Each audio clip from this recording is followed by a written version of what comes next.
Mom, I remember now how it all started. It was right after moving to the new house. How old was I? 4 or 5? I was so young, so innocent, so unsuspecting. The new house was beautiful. Do you remember how I used to run from room to room? You always laugh so hard when you recount those times. I mean, we were so happy. All of us. The house was so big, much bigger than the old house. This one had 2 floors, the main floor and the living room, and 3 bedrooms. Judy's, Dad's and yours, and my bedroom. The end of the hall. Do you remember what I used to tell you about the basement, though? I always told you not to go into the basement. You would brush it off, wave away my fears. You probably don't remember me telling you at all. But I remember. I can never forget. It all started with going downstairs on my own a few times. When I would go down there to get something, I would see things moving, small black things in the corners, on top of the TV cabinet, in the hallway, in the laundry room, anywhere. They would move in and out of the corner of my eye. This would cause me to dash into the half-dimmed room and scurry upstairs. I remember one time Judy commented, "Oh, he's scared again." I was scared of those beings, Mom. I was so scared. When you sent me down into the darkness alone, I feared for my life. I never knew what would happen when I was down there. I got to the point that I never went anywhere without turning a light on. A light switch would always be switched before going into any room, and then a frightening dash back upstairs. But I always didn't want anyone to know that I was afraid. I hid my fear the best I could, Mom. That wasn't until seeing wasn't the worst part. It was not long after I began seeing them that I started hearing them, saying things in hushed whispers, mocking me, snickering, moving objects in the basement. The small noises meant nothing to you and the rest of the family. You could turn your back to the sounds. You closed your eyes to the unknown living in your own house. I remember this one time, you found a handkerchief waiting for you on your bed. You laughed it off. You all laughed it off.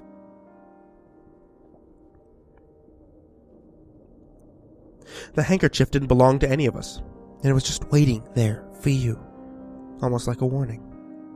But you all thanked the beings for their kind gift, making a mockery and a joke out of it. Mom, why didn't any of you listen to me when I told you to stop? By the time I was 8, the voices were a constant occurrence in the house. I could hear every word they said. These creatures, which I called the Whisperers, talked about everything. They talked about new things to do to be nuisances, how much we amused them, how best to hurt the family living in their house. I had learned from you to put these things behind me and ignore them.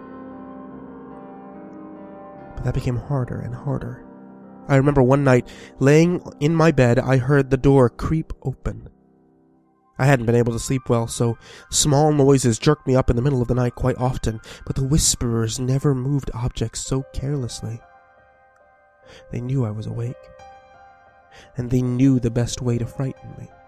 Loud movements were heard from the kitchen, and to save myself, I flung the blankets over my head.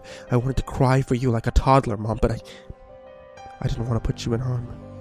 I heard a yelp from the kitchen. It was soft enough that no one else would be awoken from it. I know if you ever heard this, Mom, you'll yell at me for being so stupid, but I had to see what was in the kitchen. I had to know what evil was preying on my family. The hallway felt eerily cold in the hot summer's night. The light, being already on, hardly made my descent into the kitchen less terrifying. My feet shattered the silence as I struggled to creep as quietly as I could. I was so afraid, and the sweat from my body glued my clothes to my skin. Mom, I don't want to scare you with describing what was in the kitchen, but I'll tell you the best of what was there. A small creature, about 2 feet high, stood before me. It was pitch black and beady yellow eyes. This is the only way to describe the appearance of the creature, Mom. It smelt like a mixture of vegetable oil and that paving stuff that they put in the cracks of roads. It gave off this sound like a crackling fire and constant murmuring whispers. The creature made me afraid, Mom. It was fear incarnate. The creature drove a stake right into my soul, making me cold and writhe in true darkness. And while I watched this thing, it stared me down and opened its mouth, which was invisible at first glance. Its mouth was simply a hole full of razor-sharp teeth, and it snickered as I gasped at the pure horror of the scene. As quickly as it opened, the creature's mouth closed, and it turned its gaze over to its right. I hadn't noticed her, Mom. I hadn't noticed Dino.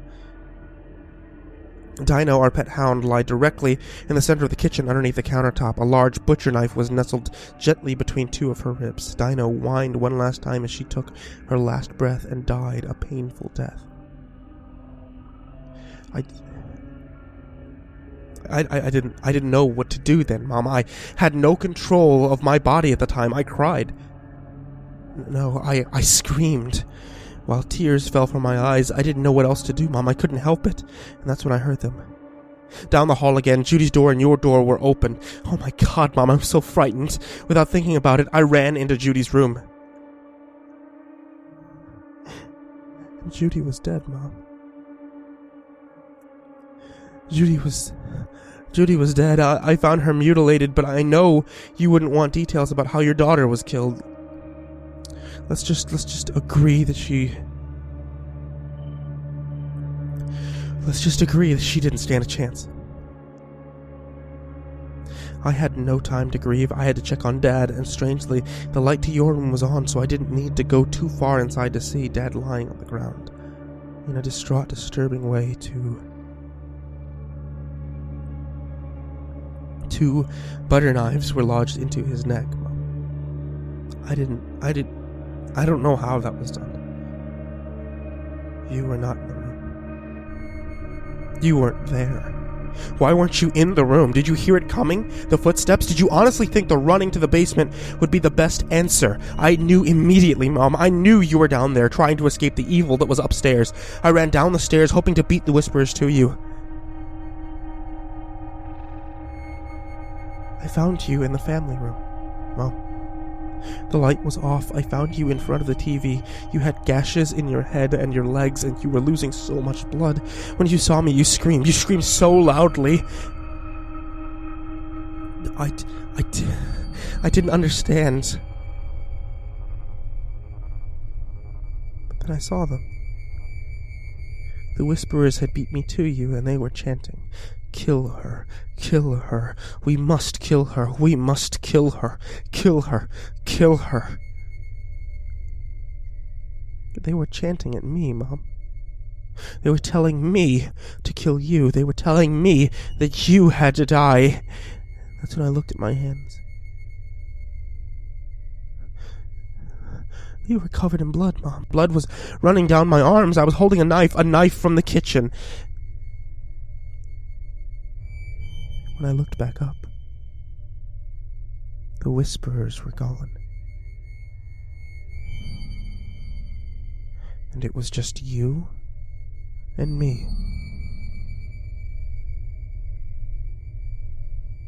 I turned on the light and smiled. You screamed again. I advanced to you, raising the knife in my hand. I told you. Never go into the basement, Mom. Why didn't you listen to me?